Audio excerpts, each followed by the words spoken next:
Iceberg right ahead. On the night of April 14th, 1912, the Titanic was slicing through the cold waters of the Atlantic Ocean. The weather was clear, the sea was calm, the ship was less than 3 days away from New York City. At 11:40 p.m., one of the lookouts saw something in the water. "Iceberg right ahead," he warned the bridge. The Titanic had 4 smokestacks, however only 3 were real. The one closest to the stern, or the back of the ship, was fake. It was added to improve the ship's appearance. First Officer William Murdoch gave the order to steer left. It was too late, though. The boat scraped against the iceberg. To the people on the bridge there seemed to be no damage. However, under the water the iceberg had ripped open the Titanic's starboard side. Water started pouring into the ship. "We've struck an iceberg, a big one, but there's no danger," Harvey Collier, a passenger, to his wife, Charlotte. The Titanic had received a warning about icebergs in its path. However, the captain did not post extra lookouts or slow down the ship. It is believed that he thought the Titanic could stay clear of the ice. What was that? The Titanic shook softly for about 10 seconds as it scraped against the iceberg. Many people barely felt the shaking at all. Some passengers who were asleep did not even wake up. Others had no idea what had happened. This iceberg is located in the North Atlantic Ocean near the one that the Titanic hit.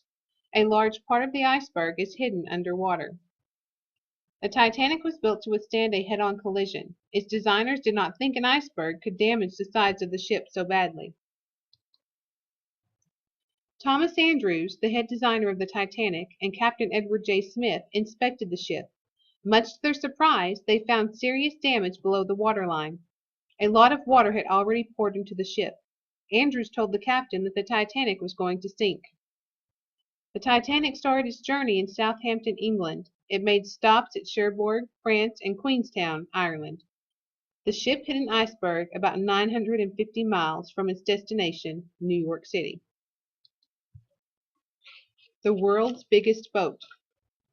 In the early 1900s, huge ocean liners allowed people to travel the world by sea. The Titanic was the largest ocean liner of its time. Built by the White Star Line, it was 882 feet long, about the length of 3 football fields. It reached the height of 175 feet. The Titanic had 3 huge propellers. The propellers were so large that they towered over the workmen in the shipyard.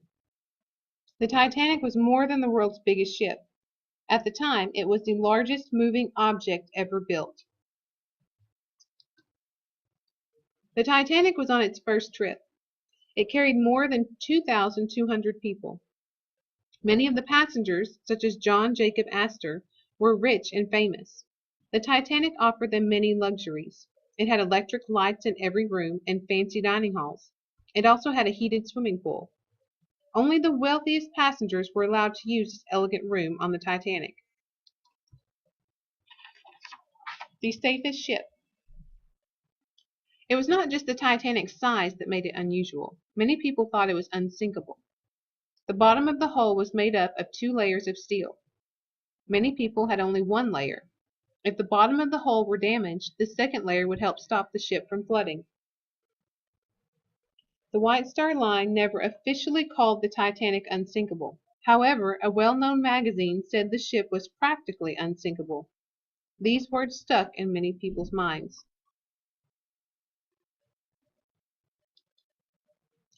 The Titanic's hull had 16 compartments that were separated by special bulkheads with watertight doors. If water got into a compartment, the bulkheads would stop it from reaching other parts of the boat. Even if 2 of these compartments flooded, the Titanic could still stay afloat. The doors between the Titanic's 16 compartments could be closed from the bridge at the touch of a button. It never entered our heads that a magnificent ship like the Titanic could sink. Cornelia Andrews, a Titanic passenger. Help! After the Titanic hit the iceberg, telegraph operators sent out calls for help. One ship, the Carpathia, was about 58 miles away. It turned around, but even at top speed, it would take about 4 hours to reach the Titanic. Harold Bride, one of the Titanic's 2 telegraph operators in the ship's telegraph room, is pictured here. The Titanic's telegraph operators used both SOS and COD as distress calls. CO stood for CQ. D stood for danger or distress. Lights from a closer ship, the Californian, could be dimly seen in the distance. It had stopped for the night because it was surrounded by ice. The Titanic fired distress rockets into the sky to signal trouble. However, the Californian didn't realize the Titanic needed help right away. The ship didn't arrive until the morning. This New York City telegraph operator received word of the Titanic disaster from other ships at sea. "Come at once. We have struck a berg. It's a CQD."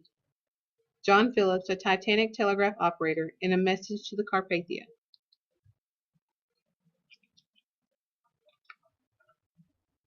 Women and children first. By 12:30 a.m., most of the passengers on the Titanic were awake. The crew tried to get them into lifeboats on the port side of the ship. However, some people refused to leave. They believed the Titanic would not sink. They felt safer on the big ship than in the tiny boats. This picture shows what it might have been like to be on the Titanic as passengers prepared to get into the lifeboats. The Titanic was designed to carry 32 lifeboats. However, it had only 20 on board.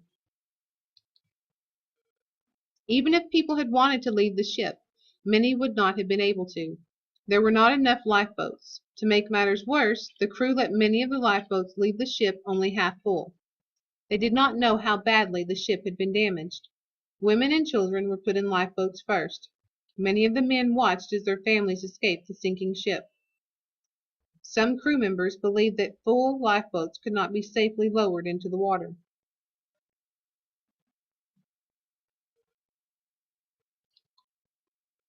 Down with the ship. As more water flowed into the Titanic, her bow dipped deeper into the sea. Soon the back of the mighty ship lifted out of the water. It pointed straight up in the air as it sank. An artist's view of what the Titanic may have looked like while sinking. She slid slowly forwards through the water. The sea closed over her, and we had seen the last of the beautiful ship. Lawrence Beasley, a passenger on the Titanic. While the ship slid below the water, many people were still on board. Some jumped into the freezing ocean trying to reach a lifeboat. Others stayed on the ship until the very end. The Titanic had a band that played music for passengers every evening. As the boat sank, the band kept playing. The musicians went down with the ship. The Titanic sank at 2:20 a.m. on April 15, 1912. It took the ship only 2 hours and 40 minutes to sink after it hit the iceberg. Rescue at sea. Though the people in the lifeboats had escaped, they were still in danger. Many of them had gotten wet. The night air was very cold. They could die from exposure. Around them they could hear the cries of people in the icy water. Some people in the lifeboats refused to help them. They feared they would fall into the water too. Titanic survivors make their way to the Carpathia. We just rowed about until dawn when we caught sight of the port light of the Carpathia and knew that we were saved. Dr. Washington Dodge, a Titanic survivor. At about 4 a.m. the Carpathia finally arrived. The people in the lifeboats knew that they would be saved. The Californian did not arrive until more than 4 hours later. By then, the Carpathia had already picked up their survivors. In all, about 705 people lived. More than 1,500 people died. Aboard the Carpathia, Titanic survivors were finally out of danger. One of the last Titanic survivors, Lillian Gertrude Esplin, died on May 6, 2006. She was 5 years old when her family sailed on the Titanic. How could it happen? The loss of the Titanic and so many lives shocked the world. People wanted to know how this great ship could have sunk. The U.S. Senate held an inquiry to learn about what happened. More than 80 people, including passengers and crew members, spoke at this hearing. The inquiry revealed important facts about the Titanic. For example, the watertight doors had closed as they were supposed to. However, the bulkheads were not high enough. Even with the doors closed, water was able to get into compartments from above. As the Titanic's bow dipped into the sea, more water flowed into the boat, flooding the other compartments. White Star Line Managing Director J. Bruce Ismay, the man with his hand on his chin, being questioned at the U.S. inquiry. At the U.S. Senate inquiry, Second Officer Charles Lightoller was questioned for 3 days regarding the sinking of the Titanic. What if? Many mistakes led to the loss of the Titanic. What would have happened if just a few things had been different? Some people think the ship might not have sunk if the watertight bulkheads had been one deck higher. Others feel the Titanic might not have gone down had it had double hulls on its sides too. The Titanic's hulls had 2 layers of steel on the bottom, but not on the sides. The ship could suffer serious damage if its sides were hit. Most agree that more lives could have been saved if there had been enough lifeboats on board. More people would also have lived if the crew had fully loaded the lifeboats with passengers. Perhaps the biggest mistake the crew and passengers made, however, was thinking that the Titanic was unsinkable. In 1912, ships often did not slow down when they entered areas where there was ice. At this time, people did not know how badly an iceberg could damage a ship. Changes at sea. After the Titanic sank, new safety rules were put in place. Ships had to carry enough lifeboats for everyone on board. Boats that held at least 50 passengers had to have telegraph equipment that was on day and night. This is one of the early ships used by the International Ice Patrol to find and track icebergs. One had known full well, and for many years, the ever-present possibility of such a disaster. Second Officer Charles Lightoller, speaking at a British inquiry into the disaster. The path of boats sailing in the Atlantic Ocean was moved 60 miles south to avoid icy areas. If the ships did enter an icy area, they had to slow down. In 1914, the International Ice Patrol was started. This group finds and tracks icebergs in the North Atlantic Ocean. It also warns ships about icebergs that are near them. Currently, 17 countries are part of the International Ice Patrol, a U.S. Coast Guard group. Finding the Titanic. For many years, no one could locate the Titanic. In 1985, Robert Ballard, a scientist and ocean explorer, led a new team to search the ocean floor. Finally, after 2 months, they found the wreck. It was about 400 miles east of Newfoundland, Canada. The ship lay in three large and many smaller pieces beneath about 12,500 feet of water. Since 1985, about 5,500 artifacts have been recovered and many more have been found in the wreck. Today, the story of the Titanic still amazes people. It is a tale of both progress and terrible loss. This mighty ship has become a symbol of the great things people can do and the huge mistakes they can make. It takes a submarine more than 2 hours to reach the wreck of the Titanic from the ocean surface. Edward J. Smith was the captain of the Titanic. He went down with his ship, leaving many unanswered questions about the Titanic sinking. He is respected by many people even after the disaster, honored by a large statue in Lichfield, England. Charles Lightoller was the highest-ranking crew member of the Titanic to survive. He was one of the officers in charge of loading passengers into lifeboats. He stayed at his post until the ship started going down, then jumped into the ocean and was able to reach a lifeboat. Years later, during World War II, he used his own boat to rescue 130 soldiers who were trapped on a beach. Harold Bride and John Phillips were the Titanic's telegraph operators. They sent many messages asking for help. They jumped into the water and were picked up by a lifeboat. Phillips died from exposure. Bride survived and was rescued by the Carpathia. Once on board the Carpathia, Bride sent telegraph messages for survivors to their friends and family. Molly Brown became one of the Titanic's most famous survivors. She was so busy helping others that